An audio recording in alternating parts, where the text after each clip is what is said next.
Our next missionaries that are going to be sharing are Bob and Stephanie Caudle. So let's welcome them as they come on down. And if you guys want to take us right to about 7:30, that'd be great. It's about 25 minutes. And who wants a microphone first? Oh, thank you. I'll take the microphone. While Bob is getting set up over there, I need you to get in groups of two with somebody not a person that you came with tonight. No. Doesn't work that way. So somebody you did not come with, don't move very far. Just, you're going to talk to them. It's not going to be anything crazy. It's okay. So yeah, you guys got to find somebody. So Lee needs somebody over there. So find a person. You can't be somebody you came with. You guys look a lot alike there. I don't think that works. You don't know them, so find somebody you don't know.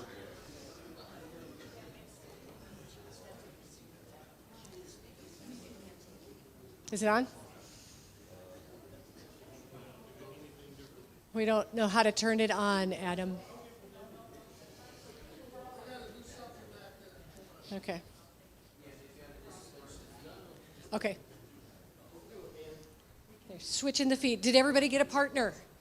All right, so the first thing that you need to do if you do not know your partner is find out your partner's name. So you got to find out name, age. No, I'm just kidding. You don't need the age. It's all right. Don't do that. We're waiting. So part of what we do when working with the military, you look an awful lot like Nick. Are you related to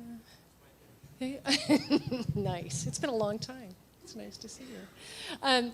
So part of what we do with our ministry is we help break down barriers and we help people get to know each other. Up in Alaska, we worked with both the Army and the Air Force, and there might be just a little bit of animosity between them sometimes. There's a lot of joking and a lot of teasing with each other, but it is so fun to help people get to know each other. So what we do, all right, we're going to try to get that running. With your person, you're going to talk about, this is the question that I want you to ask each other. Each person has no more than 2 minutes. And it's, what were your first impressions of missions? To kind of help you think about that, where did you hear about missions first? Okay. And, how old were you? So each person only has 2 minutes, go. And hopefully that question will pop up there to remind you, but what were your first impressions of missions? And where did you hear about it?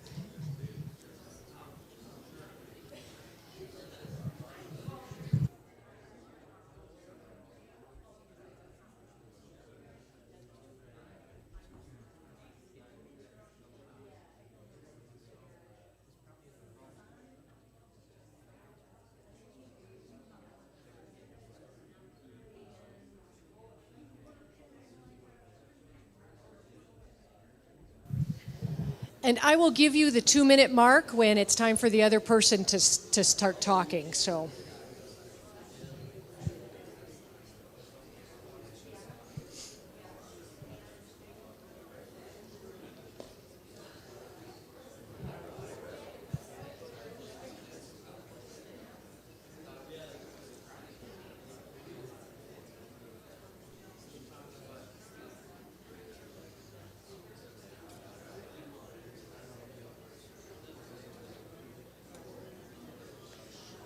Do we need to take it back there?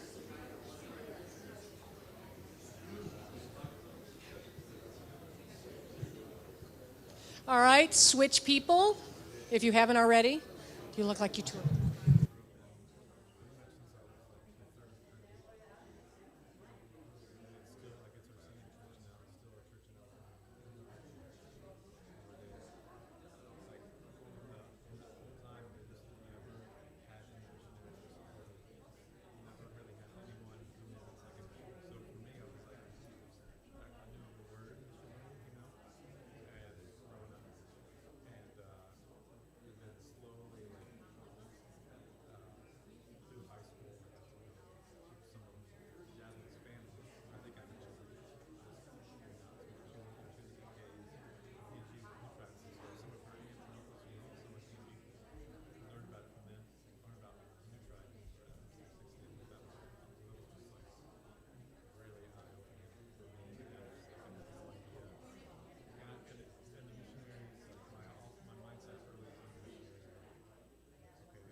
Okay, 30 more seconds.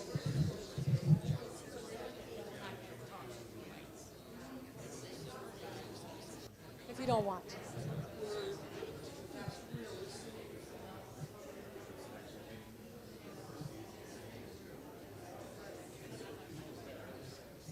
All right. Has everybody had a chance to share? I know, talking quietly amongst yourselves. All right. So, how many of you, the very first time you heard really about missions was here in this church? Show of hands. Quite a few. Quite a few. Okay. How many of you have ever been in a family that hosted missionaries at your house? Let me see. Oh, lots of you. All right. Who was the youngest person that you were, how old were you? Like, Jackie, how old were you, how old were you when you started working you heard about missions, you thought? 4 or 5. Anybody else that young? Oh, okay. Karen, why?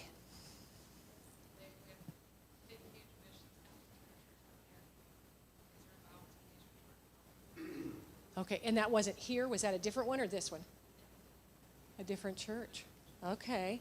So, who heard about missions outside of a church? Anybody? Oh, how did you guys hear about missions? I don't remember when, but Livingston, who went to Africa, I heard of him. Okay, read a book or somebody told you the story. Told a story or something, yeah. Uh-huh. Yeah, and it wasn't in church. Okay, how many first impressions of missions wasn't positive, maybe, or, Okay, Steve, why? Well, actually, it was a barrier to my trusting Christ as my Savior. No way. Because you didn't want to be a missionary. Yeah, I thought, okay, if I become a believer, I'm going to have to go to Africa. Right. How many thought that? If you ever became a missionary, God would send you to some place that had big bugs. Yeah.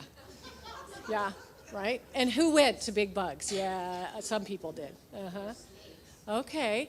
What other things did you find out as you talked to each other? Anything that we haven't covered yet? What did you find out from the person that you talked to? Stephanie, my first encounter with them was I had to try to understand how we could possibly live without income every week, and to be able to rely on that and make all the other resources come together with that amount of money. So Yeah. that was a real shock, and I just had never thought. We call it, through Cadence, faith-based missions, where, we walk by faith, trusting people who give, either through churches or individuals, to cover our salary and the expenses that we have. It is a much different way to live. It's also a way that a number of people would go, not me, baby.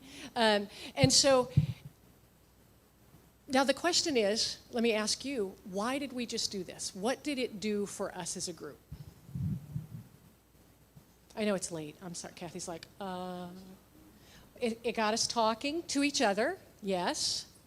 What else did it? How do you feel? A little bit encouraged? Uh-huh. Anybody feel a commonality with some other people? Maybe connection? Did you have something else, Steve, you wanted to? No, I was going to say that. Mm-hmm. Yeah. And so one of the things that we do as our methodology in working with our American military is helping these folks that come from all over the country. We've got Texans, we've got Ohioans, people from all over. They come together, and they're Army, they're Air Force, sometimes they're Marines, and we try to break down these barriers to help them get to know each other and understand that we have these commonalities. And once we get to that point where people start feeling comfortable, we can get into deeper things with them. But they first have to feel safe. And when you know each other, you start feeling a little more safe. And so this is, as we talk throughout today and tomorrow, we're going to get into a little of some of the things that we do with that. But that is part of our life on life, sharing the gospel with each other. Thank you, Stephanie. So I'm going to answer the question, well, how did we get into all this in the first place? Now, some of you were on the ground floor when that all began to happen, but a lot of you don't have any idea where we came from. So in light of time, I'm not going to ad lib. I'm just going to read what I said because we've got a block of time we have to fill and let somebody else come. So we met, Stephanie and I, while pursuing our master's degrees in biblical counseling. I'd finished my degree and stayed in Colorado, mainly because I was still single in my late 30s, and there were more Christian women to meet in Denver, Colorado in the early 90s than in Bodcaw, Arkansas. So we were both involved in a large singles group at Foothills Bible Church called Change Point. Its theme was where the God is the point, people change. Both of us were part of the leadership of 2 of the 6 or 7 small group Bible studies within Change Point. All that to say, helping young people learn what it is to know and walk with God in the part of their lives in which they are making decisions that affect the rest of their lives has been on our hearts since before we were married.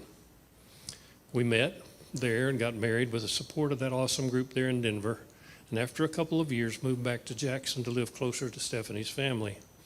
So after visiting a few churches in the area, we chose Skiff Lake. That was before you had the beautiful foyer back here. And you've now built, and our access was back in that corner, a really steep little stairway, and dropped you right off in the back of the building. And there you were. And in my journey up those stairs, no less than 4 of you men, probably more, no less, probably think I remember 5, greeted me warmly and invited Stephanie and I into your fellowship. We stayed because we were treated more like family here than in any other church we visited, and we visited 4 or 5 before we came out here. So kind of a long way out, you know. And so God grew us up incredibly here at Skiff. And as Nathan and Sarah and Aaron came into the world, you embraced us as a young family in more ways than I can enumerate here. The missions focus that is part of the identity of this church was constantly stirring our hearts as we grew more and more able to actually follow his call. So I started my own business as a handyman carpenter, and we became members of Skiff Lake sometime in 1996. Nathan and Sarah and Aaron were born here in Jackson, and you helped us much in the early years of our family life. So about our calling. Early in my life as a college student at OSU in Stillwater, while involved deeply with the Navigators, I had prayed to the Lord and asked for the privilege of being a vocational missionary. That's in my late teens, early 20s. Stephanie had known that call since being involved in a good youth group in Garden City during junior high. So as life stabilized for us, now I was in my late 40s. So it's late 20s to late 40s before God brought that to pass.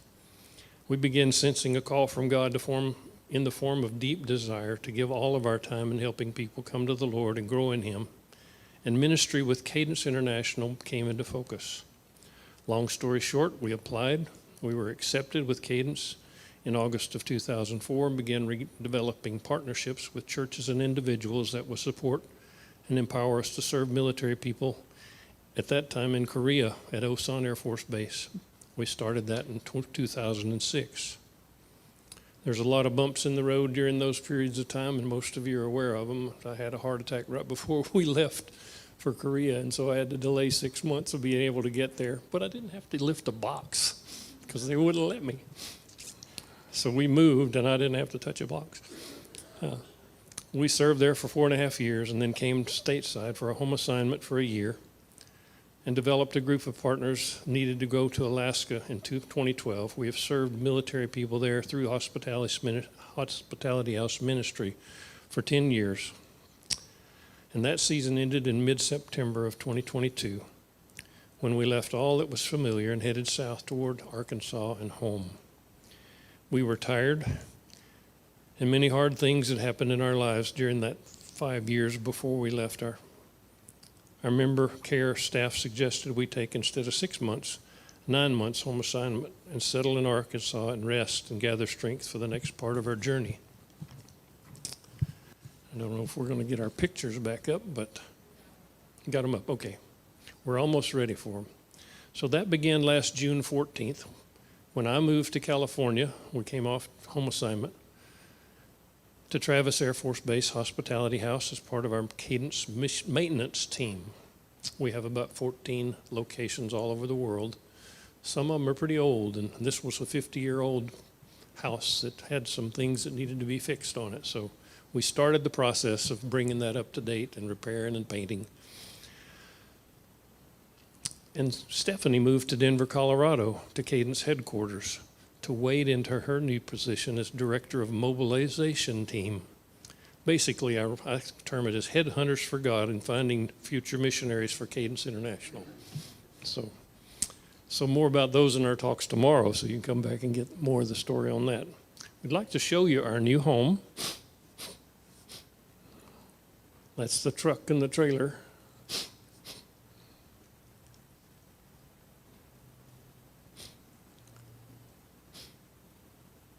If it'll come out. We have a 30-foot travel trailer pulled behind a nice Chevy 3/4-ton pickup truck that gets us down the road fairly nicely. And another picture is we put a metal building up in South Arkansas that when we're home, we pull up underneath it and park, and we have sewer and water and electrical. There's where we are in South Arkansas. So that's our metal building with a storage unit in the back of it. And then on the road, wherever my job takes us is where we live. And of course, we have our faithful companions, Lily, the black and gray one, and Juno, a German Shepherd Husky Corgi. If you saw her ears standing up, they're as big as my hands. Now, German Shepherd's ears stand like this. Hers are like this and as big as my hands. And so if you were wondering how those little kids that you guys invested so much in turned out, I'm going to have Stephanie come and share about those. As you can tell, we're having some technical difficulties. We didn't set up ahead of time, so we apologize. We'll start with the one that's up there. So you may recognize or not Sarah Marie. She changed her name to Sarah Marie, her full name, when she went to college. And this is her husband, Dave, and our little Carmen. Carmen just turned 2. They live in Virginia, just outside of D.C. One of the things I'll say about all of our kids is we are so blessed that they are doing what we as parents all want our kids to do, which means living responsible adult lives and leaning into Jesus. And we are so grateful for that. Skiff Lake played a huge part in that, we think. And we appreciate that. We appreciate your guys' prayer for our kids. It's nothing we've done. It's what God has done in their hearts and in their lives. Dave is the music director at a church. Sarah is a stay-at-home mom working on what she'd call a side hustle, side business. And doing that. All right, do we have another one? Which is the next kid that we can pull up? That, yeah, will work. That one, there we go. Yep, do that one. Okay, so Nathan and Tara, they got married about 6 years ago or so, and they live out in Baltimore. He is the tech director at Mosaic Church. He oversees a small tech team of 30 volunteers. So it's a pretty good-sized church. He loves his church. They both do. She is amazing. We love them dearly, and they're doing well out there. They just got to buy a house thanks to their church. So that's really cool. And then our youngest... Okay. This is our youngest, Erin. That was us with her down in Florida over the, in July, over the 1-year anniversary of her husband's death. Crazy story. Erin got married in May. Her husband was killed in a head-on collision in July. None of it his own fault. And so we have had quite a journey. She has had quite a journey, and she is leaning into the Lord and doing well. But a lot of that is because of faithful people who have been praying for her. So she loves the Lord, and she's at a place called Echo International, which is agricultural missions. They believe in sharing the gospel by teaching people how to grow their own food and how to market it. It's an amazing thing. So she's been real excited to do all of that. But our kids are doing well. Now, like many of you maybe who have that other one, Erin got to go up, this one here, so there's Sarah and Dave, she still sings, and Erin got to be there on a weekend, so all three of them got to sing at their church, which was really fun, huh? Dave is the music director. If you've heard of David Platt, not to be a name dropper, but I just did. He is part of McLean Bible Church and has wrote Radical, done some other things. Dave is the director at one of the campus churches for McLean Bible. So neat man is he. But one of the hard parts about our job is that the kids grew up, went to school in different parts of the country, and then stayed out there in different parts of the country. And so we only get to see them a couple of times a year, which is really sad and hard, but we do get to talk, thank goodness for technology, right? We get to talk to them on the phone and Zoom and FaceTime and that kind of stuff. But that, as you pray for us, that is one of the most difficult things, is, you want them to be independent, and then you don't like it when they're independent. So thank you. Do you guys have any questions for us? And we will get into a lot of our ministry tomorrow. We tried to figure out how do you do this in 3 different times. But any questions? Apparently we did really good. No questions. All right. Oh, wait. Kathy.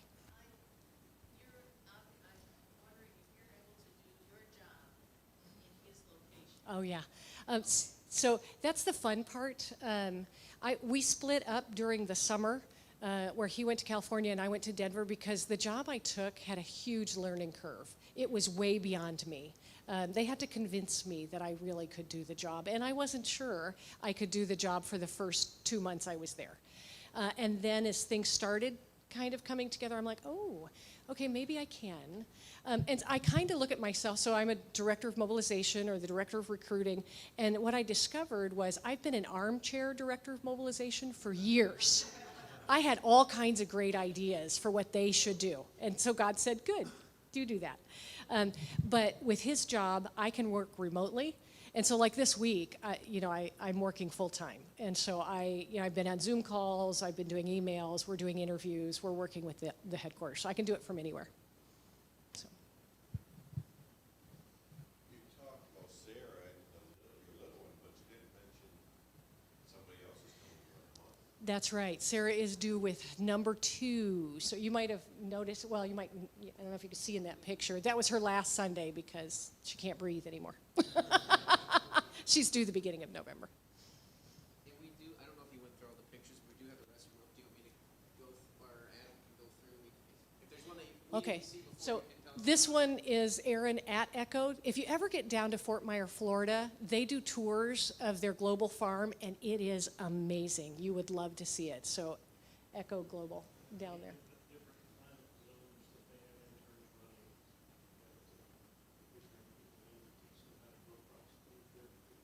Yep.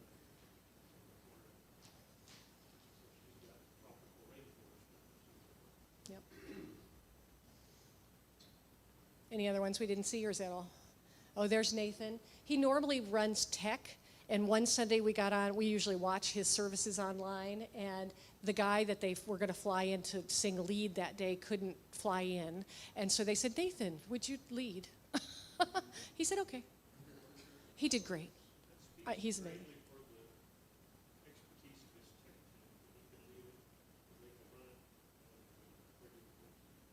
Yep. That's it. Oh.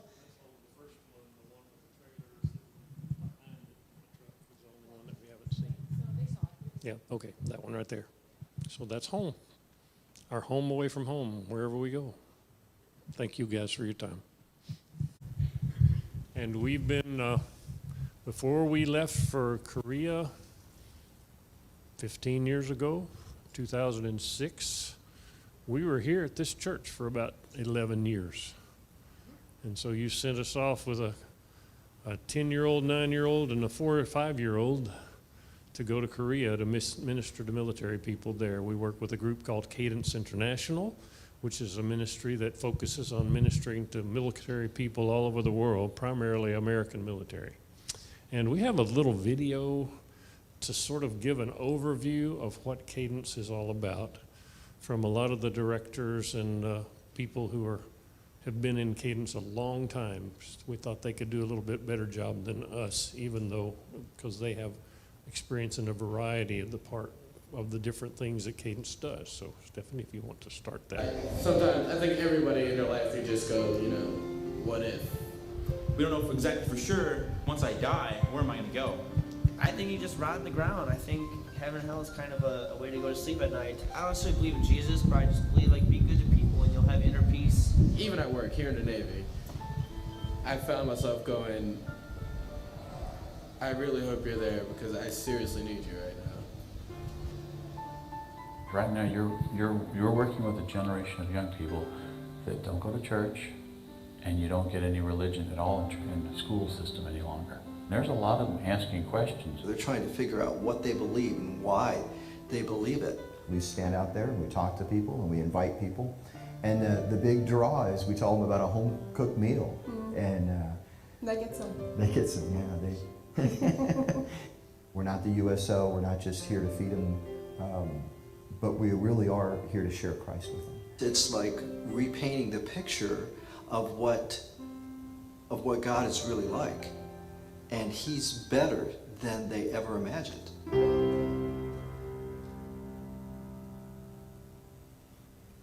Adult Ministries at Cadence really employs several different strategies, if you will, but the heart of it is to reach those men and women who are in the military.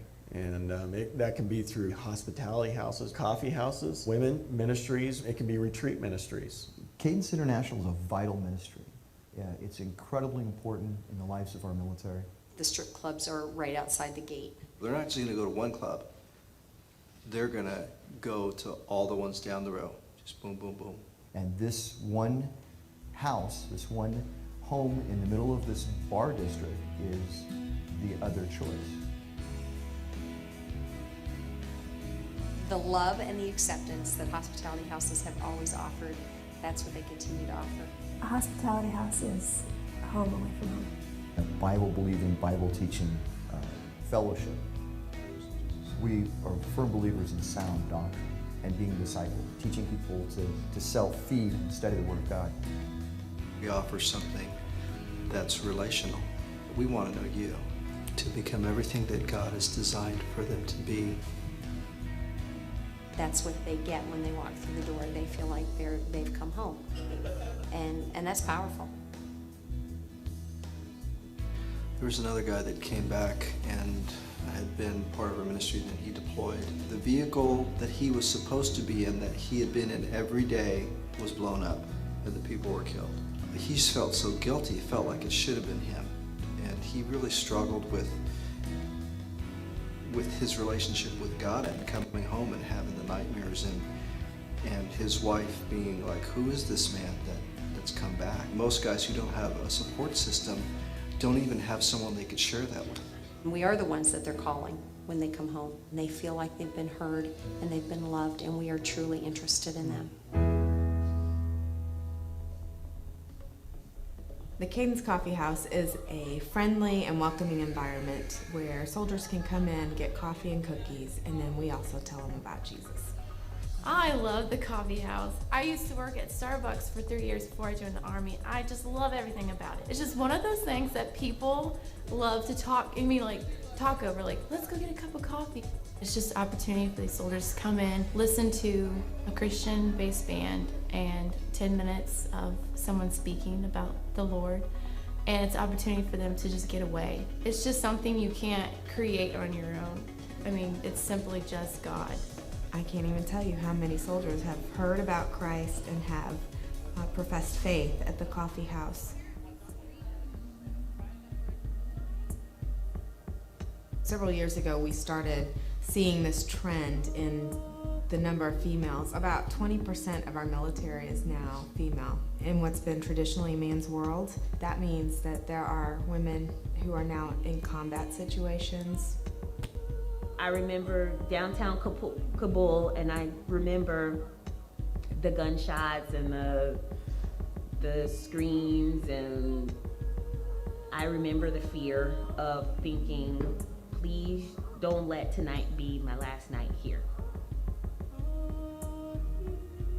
And so we've intentionally been trying to put women on the field that can address specific women's needs. It is really important for me to feel like I'm part of something bigger than myself.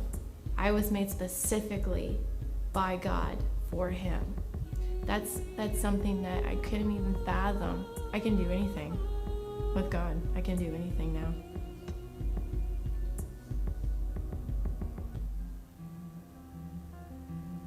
Retreat ministry is a place that soldiers, young and old, relax, become a civilian for 25 hours, to renew themselves, to rebuild, to get strong, to go back into the fight again.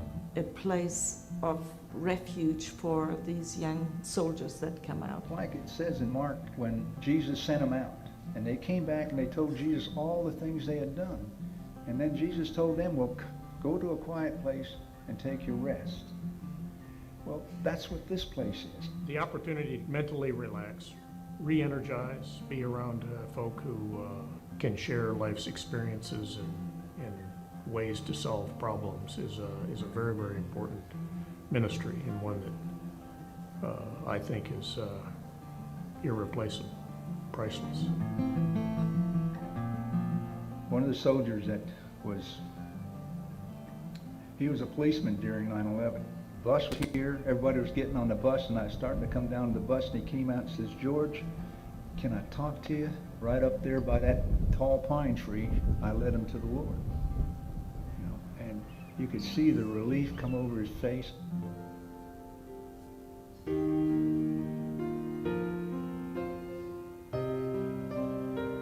Basically, we're creating missionaries within the military. As lives are touched, they begin then to minister as well. It can feel like New Testament church life, in a Cadence ministry. And then for unbelievers or folks seeking the Lord to walk into that and taste that, it's amazing. I love the atmosphere that creates. If I could give that to anybody, I would, because it just makes me feel so good inside. Cadence International is a mission that loves the military. And if we can serve them and serve the Lord, which we do, then Cadence has done the job it's supposed to do.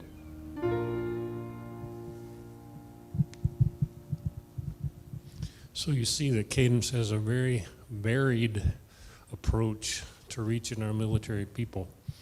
We were part of the adult ministry hospitality house, and now that we've gotten to the age to where I can't keep up with 18-year-olds and stuff running up and down trails anymore, they've moved us into a place. Really, up until I was 50, I was in the maintenance and rebuilding, construction industry. And so now Bob the Builder, you see up here, we go in and we've got about 15 properties all over the world that we own out of the 40 ministries that are run all over the world. And those properties we try to steward to the glory of God, to put them in a position where they're usable, easy to function within. And we come alongside the directors. Some directors, as you might note, are gifted in ministry and caring for people, but maybe not so in maintaining a facility. And so we bring expertise into that. Steve and Annette Nielsen and I are the maintenance team, along with volunteers that we enlist to come and help us. And so if you have that skill set that you would like to volunteer and help sometime and have time or a week or something that you could give, let us know. And we'll know in probably about the next 3 months different things that we need. Right now, I'm taking time to relearn carpentry stuff. I've been out of it for 20 years doing the mission work. And so taking a home improvement, home inspector course to sort of improve and sharpen my skills in seeing things that need to be fixed and knowing how things last and things like that. And so that's my role, is to be part of the maintenance team. Stephanie and I will travel together. We have a home away from home, a little travel trailer 30 feet, and we pull it around to the different places that I have to go. And we have the added benefit of being experienced house directors in the presence of these younger ministers and ministers to our military, to give them feedback and to walk alongside them and encourage them and say, yes, you're doing this right, and just give them feedback as to how they're doing, because it's always good to have some affirmation every now and then. And so we bring that as we travel and work on their places and take the load off of them having to do all the work and maintenance on their houses while they're in a full-time schedule of ministry. Stephanie, you tell them a little bit about your job. So I was assigned initially to member care, which is part of what Bob was talking about when we're at the houses where we get to connect with the missionaries. There became a need at headquarters for a director of mobilization. And so much to my chagrin and learning curve, they asked if I would consider that. And our heart has always been we're for Cadence. And so if there's a need, how do we fit that need? So I took that on and basically the director of mobilization is in charge of a little team, and we're in charge of all the recruiting. The reason we showed you the big picture of Cadence is no longer are we responsible for one house. We're responsible between the two of us for the entire mission. Getting to see new missionaries come in. I'm not sure if you're aware how important the military is in two levels. One, about a few years ago, when you looked at the mission field, a good 70% of our missionaries that were retiring off of the field at that time had come out of World War II and as military members God had sent them to various places all over the globe, and gave them a heart for missions. And then they started retiring. They mentioned in this video that we trained them, and then they become missionaries, and on the government's dime, the government sends them all over the world. It is amazing. The military has already left home. They're already used to being on the edge, and God can use them to impact the world. The other significant part about them is they are a closed community. No church is allowed to go in and minister to them. You have to go through the chaplains, you have to go through the government, and Cadence, along with a couple of other organizations, are recognized and allowed in. And so, because we come alongside those chaplains to build them up. And so that's our goal. So we want to thank you guys for being our sending church, and then also supporting us all these years. We could not there are very few mission organizations out there who pay for their missionaries to go. Most of us are what we call faith-based missions, which means we have to have churches and individuals support us to be able to do what we do. So you are the senders, and what's cool is Scripture tells us that you as a sender get the same reward that we get as goers when it comes to the Lord. He looks at it as your work. So thank you for sending us. After being part of this body for 11 years, you sent us out 18 years ago to share the gospel in our lives with thousands of soldiers and airmen, even a few Coast Guard and Marines. And so we've been honored to represent Christ and be your hands, feet, eyes, and ears, caring for soldiers over these many years now. And we hope to continue to do that. And we're honored to be sent by you, this church.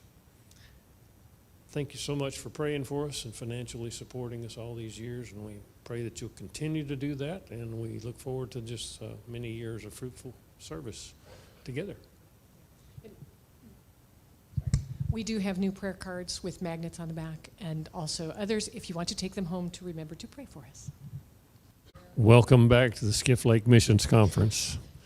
I think this is the last session. I think so. So we want to share a little bit about Cadence International itself and its own goals and how Cadence carries on ministry to the military people in this last segment. And then we'll show a video close to the end, really demonstrating the impact that it has on one life, Katie's story. And so the theme verse of Cadence International is 1 Thessalonians 2:8. It says, "We were well pleased to share with you not only the gospel of God, but also our own lives, because you are dear to us." In other words, they were relationally connected to the people they were ministering to in such a way that their people that were around them saw their lives. They saw the impact of the truth of God as they lived more consistently with the way they were created than all the people around them. And they followed him, and they shared the gospel of God that enabled them to be the way they were, the changing, transforming power of the gospel. Cadence comes alongside the military community, and that is our sole focus, is to minister to military people. We're located in 40 to 45 locations all over the world, as you can see. Little bitty dots all over. And this is the Cadence way of ministry. We're going to go through that right quick. And one of the characteristics of Cadence ministries, wherever we are, is that we stay. So in a transient mobile military community, Cadence offers stability, strength, and consistency over the long haul to each installation we serve. The officers enlisted move every 2 to 5 years. We'll be there for 2 to 3 years. Enlisted 3 to 4 years. Officers usually 14 months to 2 years. And then they're gone, and their leadership is always changing. A missionary, Cadence missionary terms are 5 years. Sometimes they stay longer. We stayed in Alaska for 10 years. So we were stability through all the changes that happened in that community. We serve. Cadence enjoys favor with the military community because we're not trying to build any external kingdom. We're working on the Big K kingdom. We work alongside chaplains. So we work in the military community, and it's proven our reputation of serving the military personnel and families in general, and chaplains in particular. Chaplains have a huge and difficult job. Often one chaplain will be responsible for up to 500 soldiers or airmen. And a lot of times it's putting out fires, it's counseling, it's working with them. They don't have a lot of time to do a lot of the other things. And so we come alongside them to encourage them and to extend their ministry. We share. Cadence staff are experts at creating and sustaining a biblical, life-changing fellowships within the military community. We'll have a community of believers that's close to a military base. And in Anchorage, we had probably 15 to 20 solid core people that worked with us and were regulars in our ministry, called a ministry team. And they would be part of what it was to care for all the new people that came in, make them feel welcome, embrace them, become friends with them, do things with them, to make them feel part of this family that we created. We had a culture that made it easier to carry out the commands of one another.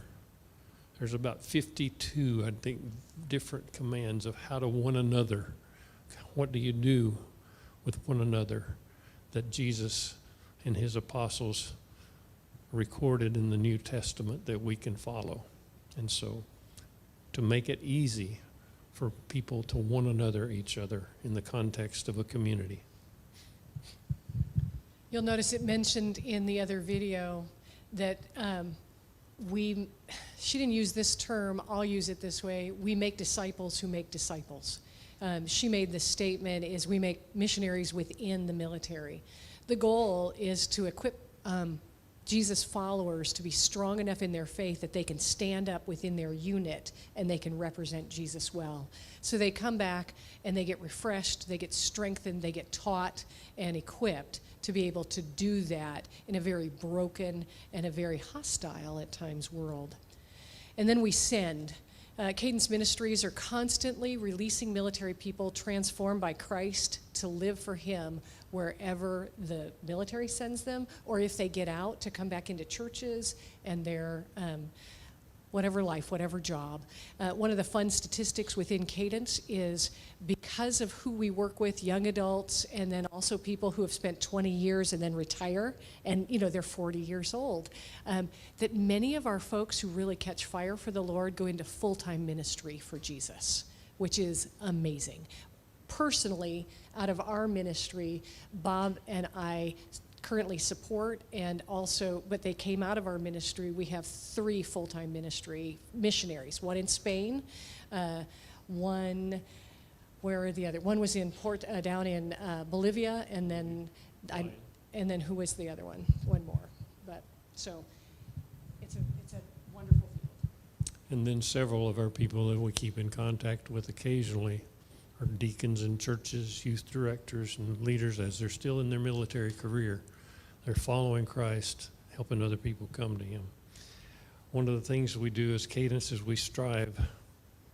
Military community, our ministry, all Cadence does. It's our one focus, our passion, and joy. Cadence gives its all to the global military communities we serve. And we've been doing it since 1954 when we were organized as Cadence Overseas Christian Servicemen Centers. About 96, I think they changed it to Cadence International because we weren't, what we did didn't fit the name as closely as we needed it to, so they changed that name.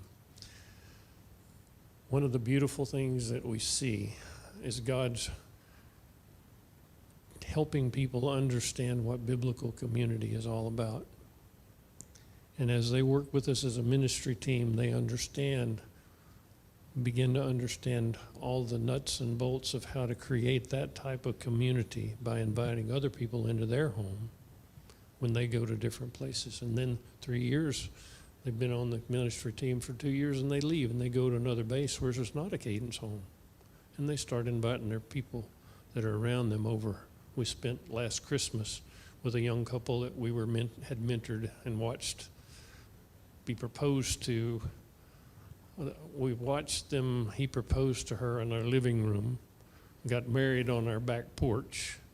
We counseled them before we knew them and sort of walked them into loving each other well in the midst of that. And then we spent last Christmas with them in their home. And they, on Christmas Day, had 4 or 5 young couples with them, with us, up in Fort Meade, doing the very same thing that we had modeled before them, and they'd helped happen in our home. Then they took it to their home. Now she's expecting her first child, so it's kind of cool. We're going to get to be around during that period of time. Any other words? The video, that's right. Yes.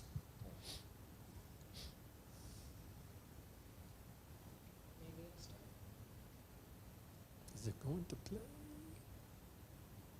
I can't do life on my own. We tested it.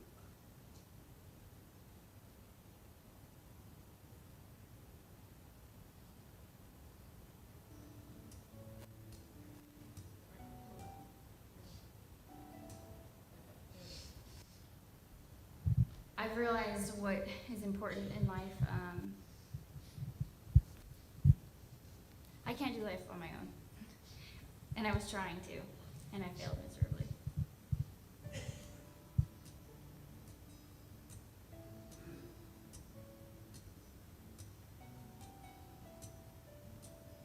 spiritual life before I came to Germany was essentially non-existent. I believed in God, but I wasn't following God. On my first weekend here, I went to chapel on post, and Elaine invited me to lunch. I didn't start going to Cadence until I pretty much hit rock bottom about 6 months after that.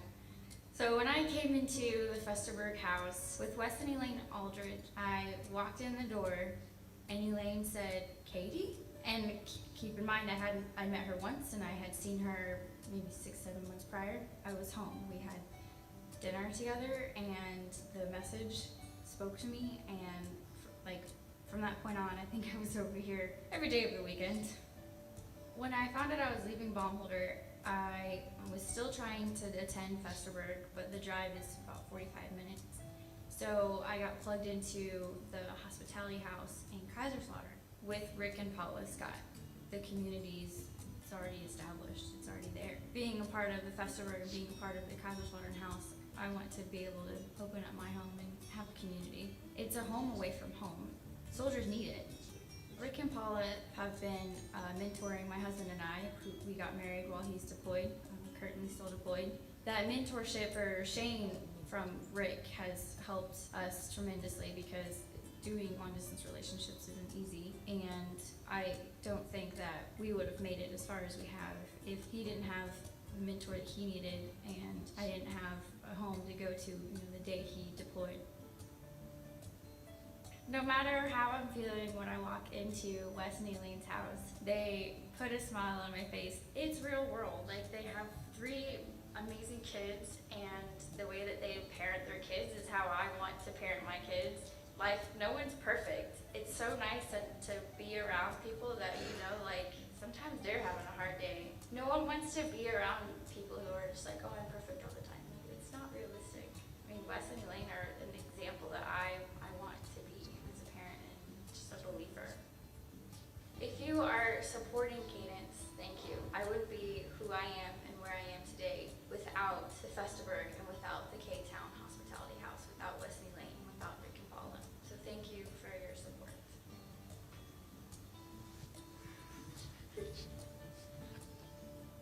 Exalting Christ in the nations through the lives of transformed military people. And that's what we do. That's Cadence. And we're a small part of that. But God uses small things to make big impact. And so transformed lives going all over the globe, representing Christ in their sphere of influence. It's interesting, military sphere of influence changes every 3 years, where they have a whole new unit they're in, and then 3 more years they're in a whole new unit. So the potential of God using them in the lives of so many people, and they have to work closely with people of all different cultures and backgrounds, because they have to a military mission that they have to complete. And they have to work closely. They can't say, "I don't want to do this," because they'll get court-martialed if they, So thank you so much for being a part of our lives and being a part of this organization that we serve, and the fruit that God has brought through that will give many of us crowns to lay at Jesus' feet, because really it's Him has worked through us, through you, to bring many sons to glory, to quote a verse from Scripture. So thank you. And we look forward to continuing this with you. Thank you, Brother.